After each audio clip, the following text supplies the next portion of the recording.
Which celebrities Coach Beard and Roy Kent both dated? What will happen to Richmond now Zava has left? Has Keeley made things awkward with a major investor? Welcome to Square Eyes, a channel where we recap, review and take a sideways look at your favourite TV shows. In this video we'll be taking a look at episode 5 of season 3 of Ted Lasso, called Signs. Let's jump straight in. Episode opens to Richmond losing 4-2 to Newcastle. Their defeat to West Ham in the last episode was the start of a 7-game winless streak. The commentators point out that the issue seems to be in the dugout rather than on the pitch. As the coaches dissect the defeat in the office after the game, Rebecca comes in and screams at Ted, asking him if he's ever going to win another match. Unfortunately, Ted doesn't have a convincing answer for her.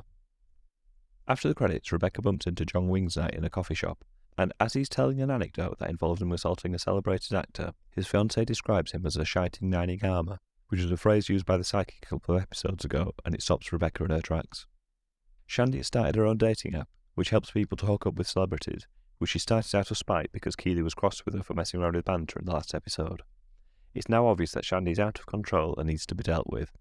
Jack, the investor in Keeley's company, can see this and suggests to Keeley that she fires her old friend. The coaches talk about what formation to try against Man City and can't come up with anything that will work. Every idea seems doomed to fail. Frank Rimmer is listening in and taking notes for his book, but can't help but chip in with an idea. He suggests they try playing Route 1, where they try kicking the ball long and hope that they can win the ball in the air near Man City's goal and score that way. It's a crude tactic, but can be useful when you're up against a superior opponent.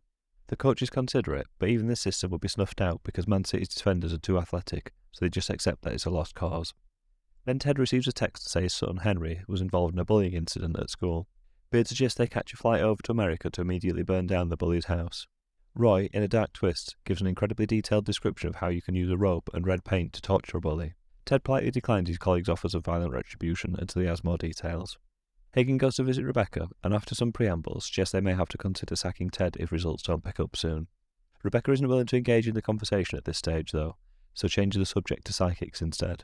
She describes how some of the psychics' predictions have come true. Higgins says that psychics can sometimes help us to see things in ourselves that we can't, which makes Rebecca even more thoughtful.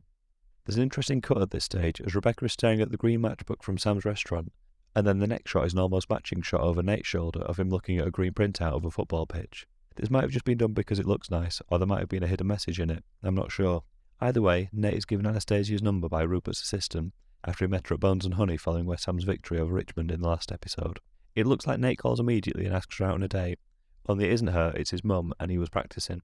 He gets some feedback from her and then calls Anastasia for real. Ted and Rebecca then have a very strange interaction in the corridor. Ted mentions in passing that he can be a little bit psychic to Rebecca, without her mentioning anything about her seeing a psychic. Then Rebecca talks to him about how she bullied him after the Newcastle game, without Ted mentioning anything about Henry's bullying incident. Both feel like they've had their mind read by the other and are unsettled by the experience. The people who are invested in Ted and Rebecca becoming romantically involved will no doubt gobble this up as further proof that they're destined to be together, but I'm not so sure. At Keeley's office, Barbara's found out that Shandy's made a drunken phone call to an important client at 4 AM. She pitched them a ridiculous and indecent product that they weren't interested in, and they've now decided to close their account with Keeley's PR firm. This is the final straw for Keeley, and she decides to fire Shandy. The news doesn't go down well with Shandy, and she storms out of the office and tries to encourage the rest of the staff to walk out with her. Despite offering double the wages and lots of perks, nobody wants to go, apart from Dan, who she doesn't want. Then Rebecca visits a fertility clinic and asks if she's too old to have a baby. The doctor is remarkably positive about her chances, and despite not promising anything, he says that he treats women her age and older all the time, but also fails to mention the increased risks and lower chance of success that come with trying to conceive when you're older. Instead, he says he'll run some tests and see what comes back. Ned gets a video call from Michelle to talk over the incident with Henry. As he picks up, he's about to pour himself a glass of water, but as she mentions Jake, he switches to an alcoholic drink instead. It's a subtle reminder that Ted's still carrying around a lot of the pain from his betrayal from Michelle. We also find out from Michelle that Henry isn't the victim in the bullying incident, he was the bully. As Jack and Keeley are about to leave the office for the match, they track a bad smell down to the meeting room, where Shandy has left a lamb to poo all over the place. It's a pretty good parting shot, though I've heard leaving a kipper in a locked drawer over a long weekend can be a good way to leave a message to your old colleagues if you're a disgruntled ex-employee. Nate takes Anastasia to a taste of Athens on their first date, and it's clear she's not impressed by the restaurant that Nate and his family love so much. Jade is about to take Nate to one of the tables at the back, but Derek, the manager, and a West Ham fan lets them have the much sought-after window seat. At the match, Zava has failed to show up, so Colin gets his place back in the team. All attempts to contact the team's enigmatic superstar player have failed, and he drops off the face of the planet. Richmond will have to take on Man City without their best player. Keeley and Jack get rid of the lamp and light candles to try and remove the smell. By the time they've done all this, it's too late for them to go to the game, so they stay in the office and drink Shandy's work vodka instead. Nate's date with Anastasia is not going well. She thinks the food is horrible and not worthy of sharing with her followers on social media. She takes a single bite of the food and then asks to leave. While Nate tries to explain the importance of the restaurant to her, she starts to check her phone in the middle of his sentence. Then she says that she's got to go outside to make a call to a friend, but takes all her things with her to do it, clearly indicating she's about to leave. The suspicion is confirmed when she jumps in a car and drives away with 4 other people, leaving Nate on his own. AFC Richmond are beaten 4-0 by Man City, and there's an article online suggesting that Zava has retired from football.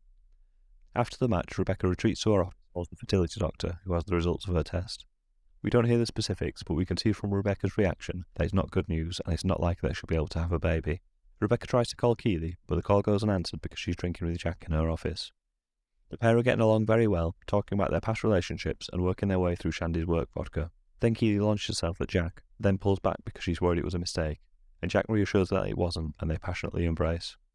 At a taste of Athens, Jay brings baklava for 2 over and accepts Nate's invitation to sit with him and share it. Despite previously having no time for Nate, she actually seems to warm to him after his rejection from Anastasia, and perhaps there's a little spark between the two of them. In the coach's office, Ted is getting the ringing in his ears noise that usually means an impending panic attack, but it's interrupted by Henry making a video call to him. Ted talks over the incident at school with him and finds out that Henry's performed an apology rap to make amends. In the dressing room, the news is confirmed that Zava has retired. Ted sees that he needs to talk to the team, so he ends the video call, but the ringing noise returns. He closes his eyes, slows his breathing, and manages to stop the panic attack. Then Ted goes out and talks to his team, setting their minds at ease about Zava leaving. He tells them they only want players that want to play in his team, and that the people in the changing room are all they need to win. Then the believe sign peels down as Ted's talking, and the players are spooked as they see it as a sign. Ted pulls the sign down and tears it up, pointing out that it's just a sign, and launching into a speech about belief. The speech that Ted gives about belief is brilliant. It's really quite touching. He talks about how they've got to get over the things that are distracting them from what they want to achieve, like envy, fear and shame. Then he talks about how he wants to focus on believing that he matters, regardless of what he achieves or doesn't. He's worthy of love, regardless of the hurt he's given and received in the past. Then he moves on to talking about hope, about hoping things can get better, believing in yourself and the people around you, and how that sort of belief is more powerful than anything written on the sign. It's a really powerful piece of writing that's wonderfully performed, and I was genuinely quite moved by it. Once Ted's finished, he walks out, and the players turn to get changed, and Jamie confirms to Roy that they'll be putting in their extra training session at 4 AM the next morning. Then the credits roll. I feel like the episodes are steadily getting better as this season continues, and this one was another improvement on the ones that have gone before. While it was a good episode, things weren't going well for the people on the show. Everyone seems to be going through their own dark forest in this episode, whether it's Ted struggling with the parenting of his child from across the ocean, the team struggling with results in Zava's retirement, Rebecca coming to terms with fertility issues, or Keely having to fire an unruly friend. As Ted told us in an earlier episode, fairy tales do not start nor do they end in a dark forest. They can belong in the middle of the story, but it will work out, perhaps not how we will think it will, but if you have zero expectations and let go, it will work out. Despite the fact I've borrowed all those ideas from Ted's speech in Season 2, I think it will be true about how this season is going to play out. The characters are struggling with various issues at this stage of the season, but it will all work out in the end, but perhaps not the way we expect it to. I've seen quite a few criticisms about how the storylines are going this season, but I still have a feeling it's all going to come together to a satisfying conclusion in the end, so I have quite a lot of faith in the writers. I felt that Ted was having to deal with his son's issues from such a distance, and particularly when Michelle had told him that Jake had taken Henry out to the park. That must have really stung, as he can't physically be there with his son. The subtle way that he switched his choice of drink from water to what looked like whiskey showed how he really struggled to hear this. But at least Ted did have a strong finish to this episode, with him managing to push away an impending panic attack, and then delivering an inspirational speech to his team, which also seemed to address personal issues affecting many of the show's characters. Roy seemed to be particularly moved when Ted mentioned that we all deserve to be loved, which makes sense as he ended his relationship with Keely because he was scared that he wasn't good enough for her, and that she deserved better. The question is whether he's left it too late and she's found someone else in the shape of Jack. Then we see Rebecca staring at the green matchbook from Sam's restaurant when Ted mentions believing that things can get better. Maybe that's a nod towards Rebecca calling off that relationship because she was scared to make herself vulnerable. Perhaps she might be able to take more of a risk soon. At Ted's main point about how believing in each other is something that can't be ripped apart, speaks to the fact that up to now they've all put their faith in a single player, and taking that player away leaves them with very little. Now they've got to find their collective spirit again and use that to get them winning again. What I really liked about the speech Ted gave was a little look that Beard and Roy exchanged afterwards, which kind of communicated, there he is, like they can see that Ted's back to his best. As for Zava leaving, I'm with Ted. It's better to have gotten rid of him, as it means they can now concentrate on the rest of the team. I thought Zava was an interesting character to throw into the team to disrupt things and cause a bit of chaos, but he was also a bit limited, and because he was such a superstar, it meant he was too influential both on and off the pitch. By taking him out of the picture now, it means the characters we've got to know over the course of the whole series get more space. He also sets the scene for us to see Jamie's improvement thanks to his extra coaching with Roy. It also won't be a huge surprise if we saw Zava come back in some capacity later on in the season, perhaps playing for West Ham. Nate's date with Anastasia was a disaster, but the outcome was pretty positive for him, as by being himself with Jade after being rejected, she saw what he was really like and they seemed to actually get along. Once again, we were shown a slightly nicer side of Nate by the end of the episode, when he stopped trying to be someone he's not. I can imagine Nate's failure to impress Anastasia might go down poorly with Rupert, and we might see some repercussions of this in a future episode, but I'm glad we've seen that Nate isn't a complete monster. Rebecca's storyline in this episode was interesting. Clearly the psychic's prediction about her becoming a mother left an impression on her, and that prompted her trip to the fertility clinic. I was pretty unimpressed by the doctor that she saw, who seemed more interested in talking to her about football, and didn't do much to warn her about the likelihood of disappointment before running the tests. Regardless, Rebecca now thinks the psychic's predictions must be wrong because the test came back negative.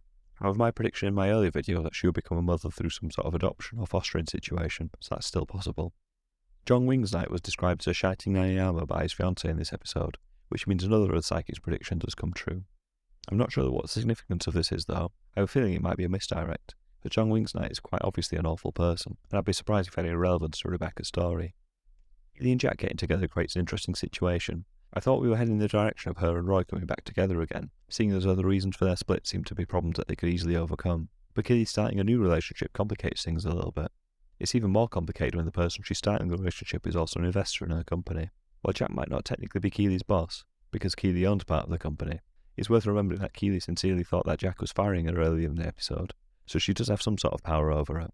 These sorts of power imbalances aren't a good starting point for relationships, and just like Sam and Rebecca last season, there's potential for huge complications if they continue to see each other.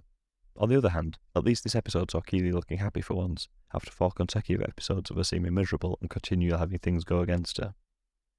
The song that played at the end of the episode was Come Together by Spiritualized.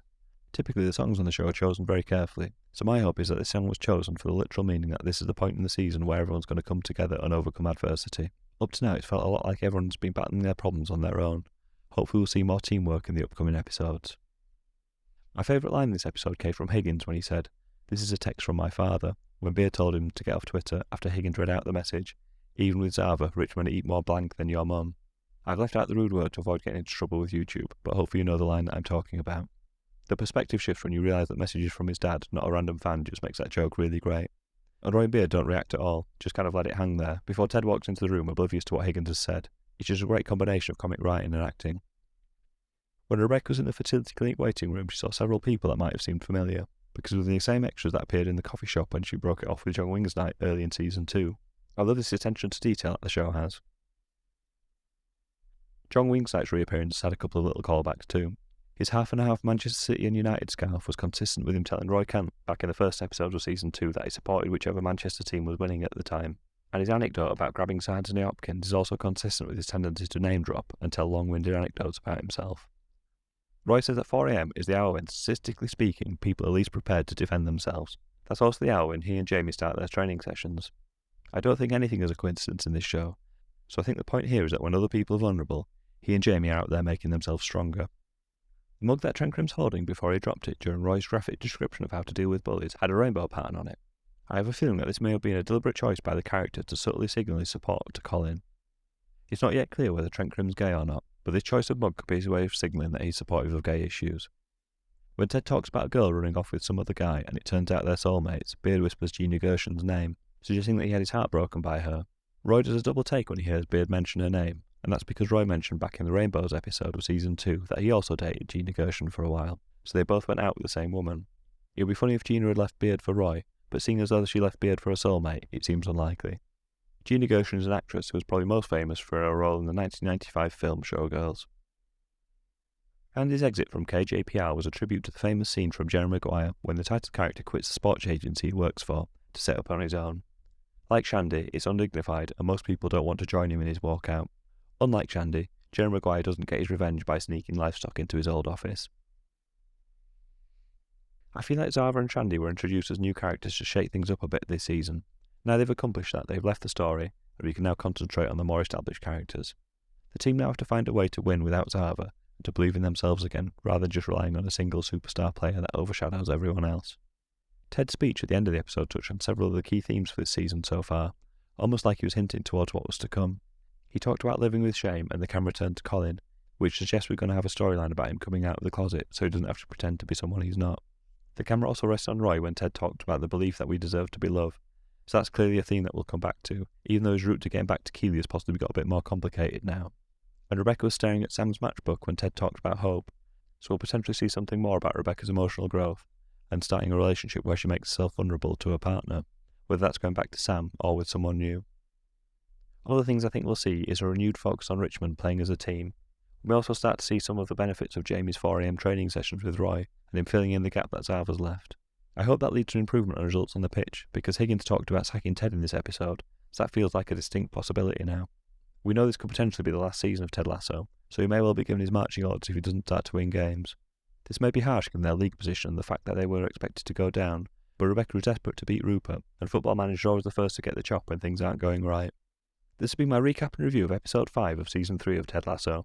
You now have two options. You can be like Ted and show your appreciation for the video by subscribing to the channel, or you can be like John Wingsnight and click away without subscribing.